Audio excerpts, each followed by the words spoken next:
परेशानी है क्या? नहीं बेटी, कोई परेशानी नहीं है, बस ऐसे ही।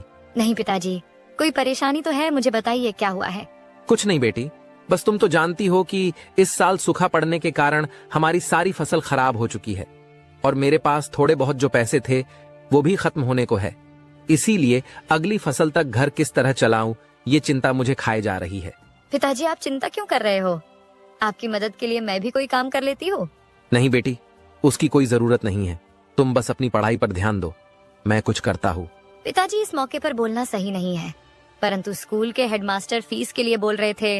हाँ बेटा, तुम उसकी चिंता मत करो, मैं किसी भी तरह कल परसों तक तुम्हारे स्कूल की फीस भर दूंगा। ठीक है पिताजी, मैं कल हेडमास्टर को कह दूंगी कि आप आज कल में फीस भर देंगे। मीरा को बोल तो दिया है कि कल परसों तक उसकी स्कूल फीस भर दूंगा, पर मेरे पास तो कल के राशन भर के पैसे नहीं हैं। लगता है इस बार मुझे धनीराम सेठ के पास से पैसे सूद पर लेने पड़ेंगे, वरना मैं ना तो घर का खर्च चला पाऊंगा और ना ही मीरा की स्कूल की फीस भर पाऊंगा। हाँ, मेरे पास अब बस यही एक जरिया बचा है, कल सुबह ही जाकर सेठ से मिलता हूँ। नमस्ते सेठ जी। हाँ बोलो रामलाल, क्या हुआ? आज अचानक मेरे घर कैसे आना हुआ?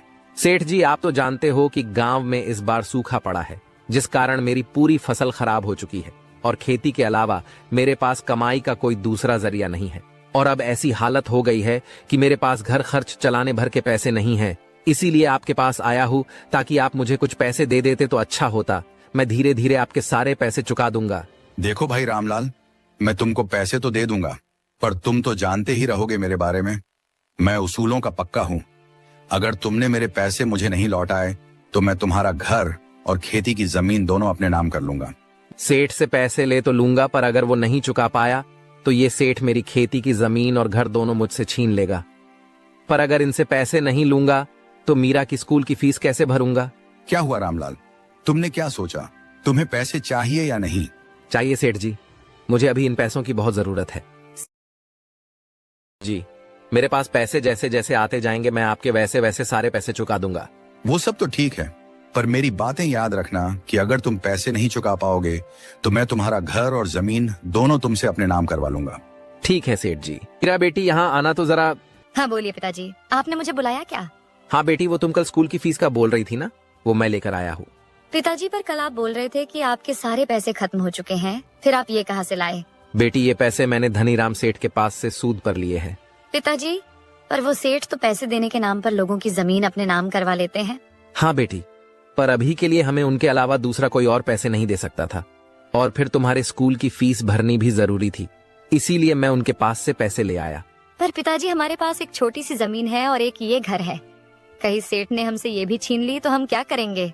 बेटी, तुम उसकी चिंता मत करो, मैंने सेठ से तुम्हारे स्कूल के फीस से थोड़े ज्यादा पैसे लिए हैं। उन पैसों से मैं सब्जी मंडी से सब्जियां लाकर बेचना शुरू कर दूंगा, और जैसे जैसे पैसे जमा हो जाएंगे वैसे वैसे सेठ के सारे पैसे वापस कर दूंगा। ठीक है पिताजी, जैसा आपको सही लगे। लगता है इस बार के सूखे ने रामलाल की हिम्मत तोड़ दी है, इसीलिए तो वो खेती छोड़ सब्जी बेच रहा है।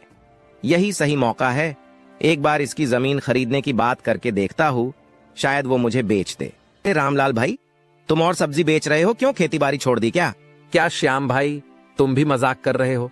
तुम तो जानते हो इस साल के सूखे के कारण मेरी पूरी फसल खराब हो गई है, और अब अगले फसल के मौसम तक किसी न किसी तरह तो घर का खर्च चलाना पड़ेगा, तो लगा लिया सब्जी का ठेला। पर तुम तो कल तक रो रहे थे कि पैसे नहीं है, पैसे नहीं, और अब सब्जी का ठेला लगा लिया, तो ये सब के लिए कहां से पैसे आ गए तुम्हारे पास? नहीं भाई, सच में मेरे पास तो घर के राशन तक के लिए पैसे नहीं थे, और ऊपर से मीरा के स्कूल की फीस भी भरनी थी, तो धनीराम सेठ के पास से पैसे सूद पर ले लिया और मीरा की स्कूल की फीस भी भर दी, और कुछ पैसों से सब्जी का ठेला लगा दिया। चलो, ये तो बहुत अच्छा हुआ कि इस रामलाल ने धनीराम से पैसे सूद पर लिए हैं। अब ये उसके पैसे चुका नहीं पाएगा, और फिर धनीराम इसकी जमीन इससे छीन लेगा, फिर वो जमीन मैं उससे खरीद लूंगा। क्या कहा रामलाल भाई, तुमने धनीराम के पास से पैसे सूद पर लिए हैं, पर तुम तो जानते हो ना वो कितने ठग प्रवृत्ति का व्यक्ति हैं, वो तुम्हारी जमीन तुमसे छीन लेगा। हाँ भाई, मैं जानता हूँ, पर वो तो तब होगा ना जब मैं उनके पैसे नहीं दूंगा। मुझे पता है कि अब अगली फसल तक तो मैं कुछ भी नहीं कर पाऊंगा, इसीलिए मैंने सोचा कि तब तक सब्जी का ठेला लगा लेता हूँ। इससे जो मुनाफा होगा उसमें से कुछ पैसे घर खर्च में काम आएंगे और कुछ मैं बचा बचा कर सेठ को वापस कर दूंगा। ये तो सही कह रहा है, इसकी सब्जी की दुकान तो अच्छी चल रही है, और अगर आगे भी ऐसा चलता रहा तो ये बहुत जल्द ही धनीराम के पैसे लौटा देगा। और अगर इसने धनीराम के पैसे लौटा दिए तो फिर मैं इसकी वो जमीन कैसे खरीदूंगा? हाँ भाई, फिर तो सही है। मैं भी देखता हूँ, अगली फसल तक कुछ ना कुछ कर लेता हूँ। मेरे पास इतना अच्छा मौका था रामलाल की जमीन अपने नाम करने की, पर जिस तरह उसकी दुकान चल रही है फिर तो मैं वो जमीन नहीं ले पाऊंगा। एक काम करता हूँ, धनीराम सेठ से मिलकर रामलाल की जमीन अपने नाम करने की बात करके आता हूँ। नमस्ते सेठ जी, क्या हाल है? अरे श्याम भाई, तुम यहाँ और ये मुझे सेठ जी बोलकर मेरा मजाक उड़ा रहे हो क्या? मुझे तो लगता है मुझे तुम्हें सेठ मुझसे ज्यादा जमीन तो तुम्हारे पास होगी। कहा धनी भाई, बस गिन चुनकर 5-10 होंगी। भाई तुम्हारी बात सुनकर तो मुझे वो मुहावरा याद आ गया। कौन सा मुहावरा भाई? भाई वही बोलते हैं ना, हाथी के खाने के दांत अलग होते हैं और दिखाने के अलग। बस भाई मजाक छोड़ो, मैं तुम्हारे पास एक बहुत जरूरी काम से आया था। बोलो भाई, क्या काम था? मैंने सुना है उस रामलाल ने तुमसे पैसे सूद पर लिए हैं। हाँ भाई, अभी कल ही तो लेकर गया वो मुझसे पैसे। क्यों, नहीं देना था क्या? उसे तुमने बताया था ना कि अगर वो तुम्हारे पैसे नहीं लौटाएगा तो तुम उसकी जमीन अपने नाम करवा लोगे। हाँ, मैंने उसे पैसे देने से पहले और पैसे देने के बाद अच्छे से समझा दिया था कि अगर उसने मुझे पैसे समय से नहीं लौटाए तो मैं उसकी खेती की जमीन के साथ साथ उसका घर भी अपने नाम कर लूंगा। ये बहुत सही किया तुमने। क्या हुआ श्याम भाई, कहीं तुम्हें उसकी जमीन तो नहीं चाहिए? हाँ भाई, तुम एकदम सही समझे, मुझे उसकी जमीन चाहिए थी। मैंने कई बार उसे वो मुझे बेचने का प्रस्ताव दिया था, पर वो हमेशा मना कर देता था। पर इस बार अच्छा मौका है उसकी जमीन अपने नाम करवाने का।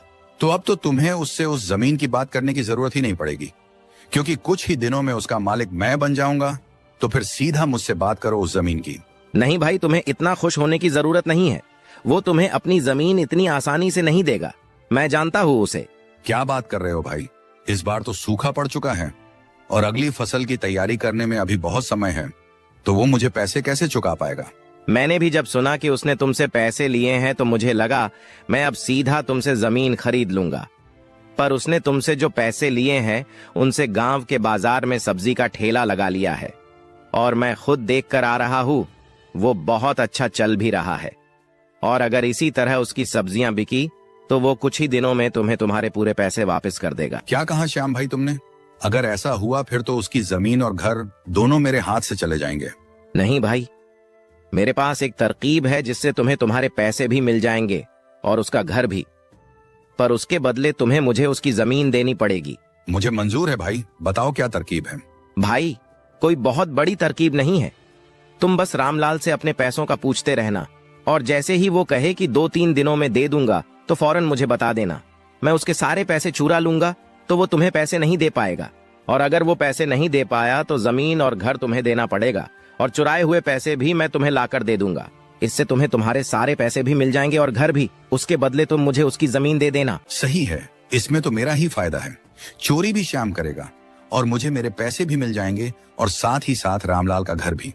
मुझे मंजूर है श्याम भाई, मैं थोड़े थोड़े दिनों में रामलाल से पैसों के बारे में पूछता रहूंगा, और जैसे लगेगा कि उसके सारे पैसे जमा हो गए मैं फौरन तुम्हें बता दूंगा। सही कह रहे थे श्याम भाई, इस रामलाल की सब्जी की दुकान तो बहुत अच्छी चल रही है, ऐसे में तो वो मेरा सारा पैसा बहुत जल्द ही लौटा देगा। रामलाल भाई, तुम्हारी सब्जी की दुकान तो बहुत मस्त चल रही है। बस सेठ जी, जो भी कुछ है आपके वजह से है। नहीं राम भाई, तुम मुझे क्यों धन्यवाद कर रहे हो? तुम्हें पैसों की जरूरत थी, मैंने दिए बस, और तुम्हारे पास जैसे होंगे तुम तो मुझे वो लौटा ही दोगे ना? हाँ सेठ जी, मेरे पास जैसे जैसे पैसे आते रहेंगे मैं वैसे वैसे आपके सारे पैसे लौटाता जाऊंगा। नहीं रामलाल भाई, तुम्हें ऐसा करने की कोई जरूरत नहीं है। तुम थोड़े थोड़े पैसे मत देना, तुम्हारे पास जैसे ही पूरे पैसे हो जाए तो एक साथ में दे देना। ठीक है सेठ जी, ये भी सही रहेगा।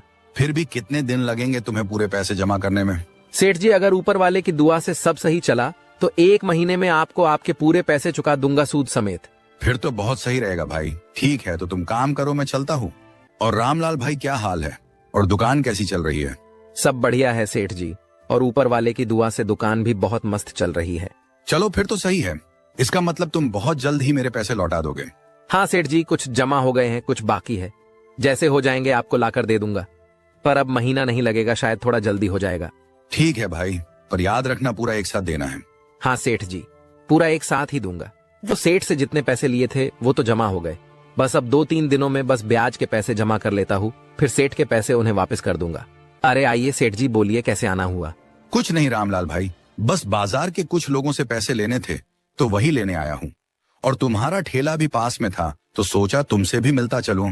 और बताओ भाई, क्या हुआ, मेरे पैसे जमा हो गए या अभी समय लगेगा? ये सेठ जी हर 3-4 दिन में बार बार एक ही सवाल पूछने क्यों आ जाते हैं?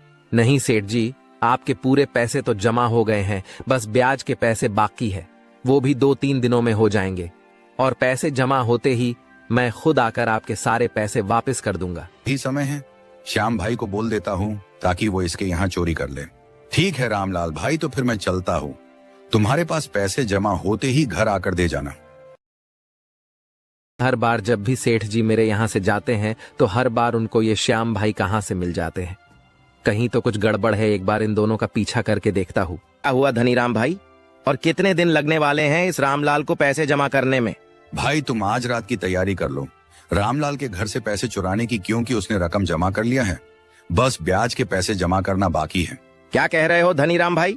यानी रामलाल ने तुमसे जितना लिया था उतना पूरा जमा कर लिया? हाँ भाई, बस ब्याज के पैसे बाकी हैं। फिर तो सही है, मैं आज रात को उसके घर से सारे पैसे चुरा लूंगा और फिर आप उससे पैसे मांगने कल चले जाना। भाई पर उसने बोला है कि ब्याज के पैसे जमा करने 2-3 दिन लगेंगे, फिर कल कैसे मांगने चला जाऊं? तुम कल जाकर उससे पैसे मांगना और बोलना मुझे थोड़ा जरूरी है, मुझे चाहिए तो चाहिए, और मना करने लगे तब 1 दिन का समय दे देना और कहना अगर कल तक पैसे नहीं मिले तो घर और जमीन मेरे नाम कर दे। 1 दिन में तो वो इतने पैसे जमा नहीं कर पाएगा और इस तरह वो खुद ब खुद परेशान होकर जमीन और घर आपके नाम करने राजी हो जाएगा। वाह भाई, क्या बात है, क्या दिमाग लगाया है तुमने। ठीक है, तो तुम आज रात की तैयारी करो, मैं कल की तैयारी करता हूँ। ये क्या, ये दोनों तो मिलकर मुझसे मेरी मेहनत की कमाई और घर जमीन हड़पने की साजिश कर रहे हैं। क्या हुआ पिताजी, आप इतनी चिंता में क्यों हो? कोई परेशानी है क्या? हाँ बेटी, एक परेशानी तो है। पिताजी, तो आपने कोई तरकीब सोची है क्या? नहीं बेटी, बस वही सोचने की कोशिश कर रहा हूँ, पर कुछ सूझ ही नहीं रहा है। पिताजी, मेरे पास एक तरकीब तो है जिससे सेठ भी हैरान रह जाएंगे और श्याम काका भी। बताओ बेटी, क्या तरकीब है? वाह बेटी, क्या खूब तरकीब लगाई है तुमने। अब देखो कल मैं कैसे दोनों को चौंका देता हूँ। धनीराम भाई, अपने तरकीब के हिसाब से मैं सारे पैसे लेकर आ गया हूँ। अब तुम सीधा उस रामलाल के पास पहुंच जाओ और अपने पैसे मांगो, और अगर रोने धोने लगे तो 1 दिन का समय दे देना। और याद रहे, उसको ये भी बोल देना कि अगर तुम कल तक पैसे नहीं दोगे तो मैं तुम्हारी जमीन और घर अपने नाम कर लूंगा। हाँ भाई, तुम उसकी चिंता छोड़ दो, मैं अभी जाकर उस रामलाल को थोड़ा डरा कर आता हूँ और उसको ये बात भी बोल दूंगा। क्या हुआ पिताजी, अब तक सेठ जी आए नहीं? हाँ बेटी, मैं भी तो उन्हीं का इंतजार कर रहा हूँ। मुझे डर लग रहा है कहीं कुछ गड़बड़ ना हो गई हो। पिताजी, आप चिंता क्यों कर रहे हो? अगर कोई गड़बड़ हुई होगी तो भी हम उससे निपट लेंगे। अरे सेठ जी, आप यहाँ अचानक? क्या हुआ, कोई काम था क्या? नहीं रामलाल भाई, मैं तो मेरे पैसे वापस लेने आया हूँ। मुझे थोड़ा जरूरी काम आ गया था तो सोचा तुमसे लेता जाऊं। सेठ जी, पर मैंने कहा था ना कि 1-2 दिन और लग जाएगा मुझे पूरे पैसे देने में। हाँ मुझे पता है, पर मुझे सारे पैसे आज चाहिए। मैंने बताया ना, मुझे थोड़ा जरूरी काम है। सेठ जी, आप जरा यही रुकिए, मैं एक बार देखता हूँ मेरे पास कितने पैसे हुए हैं। अगर पूरे हो गए होंगे तो मैं लेकर आता हूँ। सेठ जी, एक समस्या हो गई है। समस्या? कैसी समस्या हो गई है रामलाल भाई? सेठ जी, मैंने सारे पैसे अपने कमरे के अलमारी में रखे थे। लगता है किसी ने सारे पैसे चुरा लिए हैं। क्या कहा रामलाल भाई, पैसे चुरा लिए हैं? कहीं तुम झूठ तो नहीं बोल रहे हो ताकि मुझे पैसे ना देने पड़े? नहीं सेठ जी, मैं झूठ क्यों बोलूंगा। सच में मैंने सारे पैसे अपने कमरे के अलमारी में रखे थे, और मुझे झूठ बोलकर क्या मिलेगा। आज नहीं तो कल मुझे आपको आपके पैसे तो लौटाने ही पड़ेंगे ना। देखो रामलाल भाई, मुझे ये सब कुछ नहीं सुनना है। मुझे मेरे पैसे चाहिए, और अगर तुम अभी नहीं दे सकते तो मैं कल सुबह आ जाता हूँ। पर कल मैं कोई बहाना नहीं सुनूंगा, और अगर तुम कल मुझे मेरे पैसे नहीं दोगे तो तुम्हें कल तुम्हारा ये घर और तुम्हारी खेती मेरे नाम करना होगा। क्या हुआ पिताजी, कहीं आप सेठ जी के पैसे तो नहीं ढूंढ रहे थे अपने कमरे में? हाँ बेटी, मैं वहीं ढूंढ रहा था अपने कमरे में, पर लगता है रात को किसी ने अलमारी से सारे पैसे चुरा लिए हैं। पिताजी, शायद आपकी याददाश्त कमजोर हो चुकी है, क्योंकि आपने तो सारे पैसे मुझे दिए थे रखने के लिए। ये लीजिए, पैसे और दे दीजिए सेठ जी को। अरे हाँ बेटी, मैं तो भूल ही गया था। अच्छा हुआ तुम आज घर पर ही हो, वरना मैं तो सेठ जी को पैसे दे ही नहीं पाता। ये लीजिए सेठ जी, आपके सारे पैसे ब्याज के साथ है, एक बार गिन लीजिएगा। ये कैसे हो गया? रामलाल के सारे पैसे तो श्याम भाई ने चुरा कर मुझे लाकर दे दिए थे, तो ये रामलाल कहाँ से पैसे लेकर आ गया? क्या हुआ सेठ जी, क्या सोच रहे हो? यही ना कि मैं ये पैसे कहां से लेकर आ गया। सेठ जी चौंकिए मत, मैं सब जानता हूँ आप और श्याम भाई ने मेरी जमीन हड़पने के लिए क्या क्या तरकीब लगाई है, पर आप लोगों की नसीब फूटी समझिए या मेरी अच्छी किस्मत। जो भी हो, मैंने कल आप दोनों की बात सुन ली थी और मेरी बेटी की तरकीब की वजह से रातों रात आप दोनों को चौंकाने का सारा इंतजाम कर लिया था। सेठ जी, श्याम भाई ने जो रुपए आपको लाकर दिए हैं वो सारे नकली हैं।